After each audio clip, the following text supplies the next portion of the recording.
ini terlebih dahulu. Perkenalkan nama saya Rifa Devia, berusia 25. Kenalkan nama saya dari Mulia dan Mereka Jerman. Kenalkan nama saya Mereka Maria Maulana dan umur 25.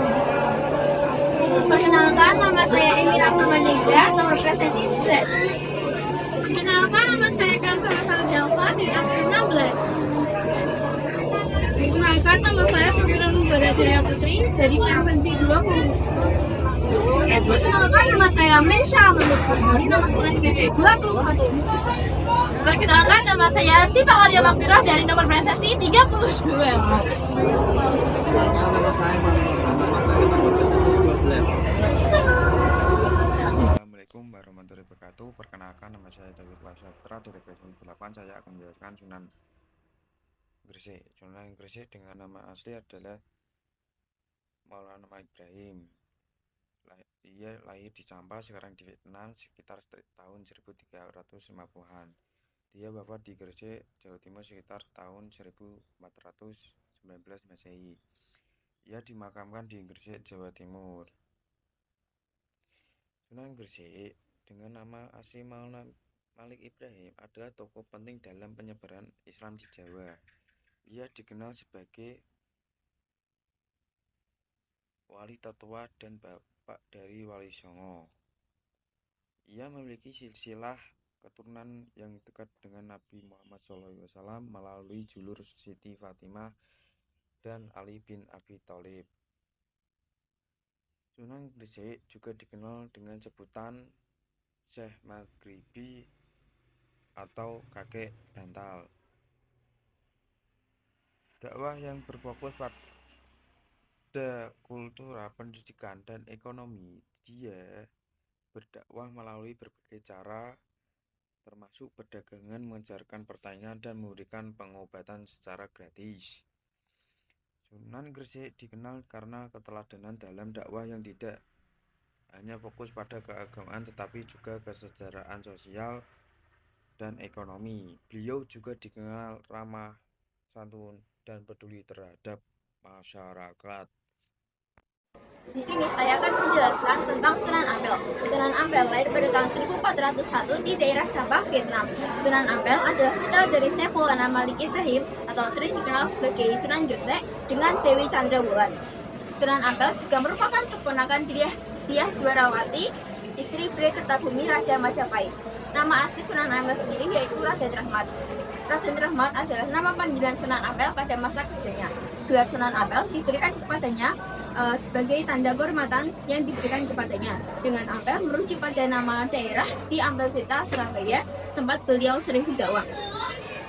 Strategi dakwah yang digunakan Sunan Ampel berfokus pada pendidikan dan pendekatan kepada tokoh masyarakat serta penggunaan metode Moh Lima untuk membentuk karakter dan nilai-nilai Islam. Dia juga memanfaatkan ikatan kekerabatan melalui pernikahan dan membangun bersama dengan tokoh-tokoh yang berpengaruh. Sunan Ampel menggunakan metode Moh Lima, yaitu tidak berjudi, tidak mabuk, tidak mencuri, tidak mengonsumsi narkoba, dan tidak melakukan zina sebagai dasar ajaran Islam untuk membentuk karakter dan nilai-nilai moral masyarakat. Keteladanan yang dapat kita ambil dari Sunan Ampel yaitu sikap moderat, bijaksana, dan peduli terhadap masyarakat. Sunan Ampel juga dikenal sebagai falsafah Moh Lima yang mengajarkan kita untuk menjauhi 5 perilaku buruk. Selain itu, Sunan Ampel juga dikenal sebagai sosok yang arif dan bijaksana dalam berdakwah dan mengajarkan ilmu kepada berbagai kalangan. Nah, teman-teman, tibalah kita di pembahasan tentang Sunan Giri. Sunan Giri memiliki nama yaitu Raden Paku atau kerap disapa dengan Muhammad Ainul Yakin. Ia merupakan keturunan ke-12 dari Husain bin Ali. Ayahnya bernama Maulana Ishak dan ibunya bernama Dewi Sekardadu. Ia lahir pada kisaran abad ke-15 Masehi atau tepatnya pada tahun 1442 Masehi di Blambangan yang sekarang menjadi daerah Banyuwangi, dan ia wafat pada tahun 1506 atau 1507 Masehi di Gresik, Jawa Timur, tepatnya di Dusun Giri. Nah, pada saat remaja, ia berguru dengan Sunan Ampel di Ampel Denta, Surabaya bersama dengan Sunan Bonang. Setelah merasa ilmunya cukup, ia kembali berguru kepada ayahnya yaitu Maulana Ishak bersama dengan Sunan Bonang. Kemudian ia mendirikan suatu pesantren di suatu bukit Sidomukti, Jawa Timur. Nah, pesantren itu dinamai dengan Giri Kedaton karena dalam bahasa Jawa Giri berarti bukit, maka ia dijuluki sebagai Sunan Giri. Mengapa dinamai Giri Kedaton? Karena di pesantren tersebut selain mengajarkan ilmu agama juga bercampur dengan politik. Nah, karena hal tersebut, pesantren Giri Kedaton ini menjadi suatu pusat kekuasaan. Pengaruh Sunan Giri sampai ke luar Pulau Jawa, seperti Makassar, Ternate, Tidore. Konon raja-raja di sana dianggap belum sah jika belum direstui oleh Sunan Giri. Nah, ia menyebarkan agama dengan melalui jalur pendidikan, kebudayaan, dan pendekatan politik. Dalam bidang pendidikan, ia tidak hanya didatangi murid atau santri dari berbagai daerah, namun ia tidak segan mendatangi masyarakat dan menyampaikan ajarannya secara langsung melalui upacara-upacara adat yang dilaksanakan masyarakat seperti selamatan, upacara adat lain. Di kalangan Wali Songo, Sunan Giri dikenal sebagai wali yang ahli dalam bidang politik ketatanegaraan. Pandangan politiknya dijadikan rujukan, bahkan ketika Raden Patah melepaskan diri dari kerajaan Majapahit, Sunan Giri dipercaya meletakkan dasar-dasar kerajaan masa perintisan atau dewan yang berwenang dalam memutuskan tentang pengangkatan seorang pemimpin dalam sistem politik Islam atau semacam DPR. Strategi dakwah Sunan Giri melalui jalur pendidikan yaitu pembangunan pesantren, juga budaya melalui tembang cublak-cublak suang, jelungan, jamuran, dasmorodono, dan lain-lain. Juga melalui jalur politik. Nah, warisan Sunan Giri apa aja sih? Yang pertama, pesantren Giri Kedaton. Yang kedua, ialah permainan seni bernuansa Islam yaitu cublak-cublak suang. Ia juga mempengaruhi Islam ke wilayah timur Indonesia. Keteladanan Sunan Giri apa aja sih? Yang pertama ialah toleransi. Yang kedua, ia memiliki sikap kepemimpinan yang visioner atau memandang ke depan. Yang ketiga ialah pendidikan berbasis karakter. Dan yang keempat, ia sangat kreatif dalam berdakwah. Maka dari itu banyak masyarakat yang tertarik akan dakwah dari Sunan Giri. Sunan Bonang, yang bernama asli Raden Maulana Magdul Ibrahim, lahir sekitar tahun 1465 di Surabaya. Ia adalah putra dari Sunan Ampel dan ibunya yang bernama Nyi Ageng Manila. Sunan Bonang berdakwah di wilayah pesisir utara Jawa. Ia menggunakan pendekatan budaya seperti gamelan, tebang, dan wayang untuk menarik perhatian masyarakat yang masih kuat dengan budaya Hindu-Buddha. Keteladanan yang bisa diambil dari Sunan Bonang yaitu Sunan Bonang menunjukkan keteladanan dalam berdakwah dengan cara damai, kreatif, dan menghargai budaya lokal. Ia juga dikenal sebagai tokoh yang cerdas, sabar, dan berakhlak mulia. Perkenalkan, nama saya Safrun Zoradelia Putri dari nomor presensi 27. Di sini saya akan menjelaskan tentang Sunan Derajat atau Raden Qasim. Ia adalah putra dari Sunan Ampel. Beliau dikenal sebagai ulama yang peduli terhadap kaum fakir miskin dan anak-anak yatim. Dia juga menekankan pentingnya kasih sayang, kepedulian, dan keadilan sosial. Makamnya terletak di Masjid Sunan Derajat, Lamongan, Jawa Timur.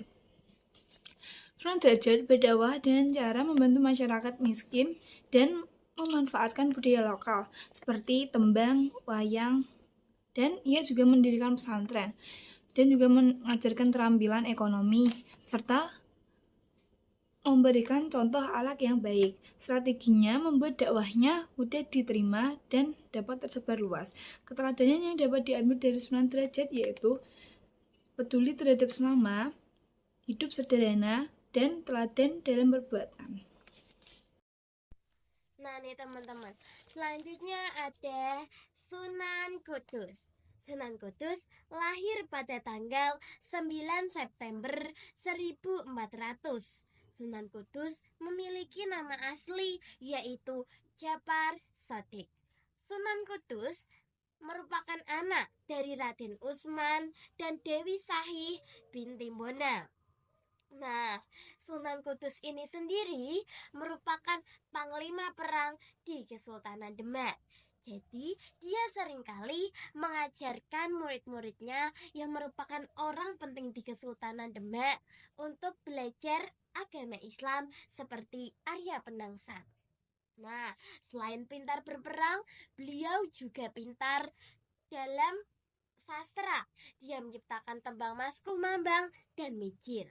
Selain sastranya, dia tentu pintar dalam ilmu agama Islam. Dia pintar dalam berbagai bidang seperti fikih dan cabang-cabang agama Islam lainnya. Nah, Sunan Kudus wafat pada tanggal 5 Mei 1550. Sunan Kudus memiliki pendekatan dakwah, yaitu toleransi yang tinggi serta menghargai kebudayaan agama lain, seperti larangan penyembelihan sapi di Kudus dan pembentukan pembangunan seperti Menara Kudus yang hampir mirip dengan keagamaan Hindu dan Buddha. Jadi dia mengakulturasi budaya sehingga disamakan dengan syariat-syariat Islam nih teman-teman. Nah, dari cerita dari Sunan Kudus ini sendiri dapat kita simpulkan bahwasanya kita harus menjadi orang yang tinggi toleransi, namun paham dengan agama kita masing-masing. Selain itu, kita harus cinta damai dan tidak boleh memaksakan kehendak. Kita juga harus berpikir kreatif ya teman-teman dalam mencari solusi nih teman-teman. Dan kita juga dilarang untuk pantang menyerah seperti Sunan Kudus. Terima kasih. Perkenalkan, nama saya Siva Claudia Mafiroh dari nomor presensi 32. Nah, pada kali ini saya akan menceritakan tentang Sunan Kalijaga atau biasa yang disebut dengan Raden Said, yaitu putra dari bangsawan Tuban. Ia pernah menjadi perampok demi membantu fakir miskin hingga akhirnya bertemu dengan Sunan Bonang yang kemudian mengubah jalan hidupnya. Setelah menjadi murid Sunan Bonang, Raden Said berguru ilmu agama dan mendapatkan gelar Sunan Kalijaga. Nama Kalijaga berasal dari cerita bahwa ia menjaga tepi sungai dalam bahasa Jawa yaitu kali dalam proses penobatannya. Sunan Kalijaga dikenal sebagai pencipta banyak lagu yang masih populer hingga saat ini. Beberapa lagu karyanya yang terkenal antara lain Ler Iler, Gundul-Gundul Pacul, Kidung Rumaksa Ing Wengi, Lingser Wengi, dan Suluk Linglung. Sunan Kalijaga juga dikenal sebagai politikus yang menjadi penasihat Kesultanan Demak karena banyak mewarnainya dengan kebijakan-kebijakan di Kesultanan Demak.